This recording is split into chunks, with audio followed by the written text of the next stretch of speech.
கடவுள் சொன்ன வாக்கின்படி தகப்பனே தன்னுடைய உள்ளத்தின் ஆதங்கம் ஆவியானுடைய சத்தம் இவ்வளவு நேரமாக ஜொலித்தது சுவாமி. கர்த்தருடைய கரம் ஒவ்வொரு பிள்ளைகளும் பொறுப்படுத்திக் கொள்ளட்டும்.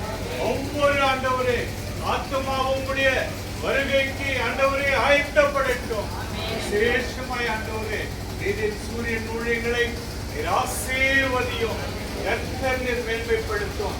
மிக தேவன் செய்தி கொடுத்த மணியரை தன்னுடைய ஊழியங்களை தங்கள் குடும்பத்தை நாங்கள் ஆசீர்வதிக்கிறோம். கடந்து வந்த ஊழியக்காரர்களை தங்கள் ஊழியங்களை நீர் ஆசீர்வதியும். கர்த்தர் ஆண்டவரே என்ற விசேஷித்த கூட்டத்தை ஒழுங்குபடுத்தின ஆண்டவரே பிஷப் மேஷாக்காக தன் குடும்பத்திற்காக பிள்ளைகளுக்காக ஸ்தோத்திரம். ஓடாபோடியாய் உடைய பிள்ளைகளை நீர் பெருக பண்ணும். துதி கன மகிமை உமக்கே செலுத்துகிறோம். இயேசுவின் நாமத்தில் பிதாவே ஆமென்.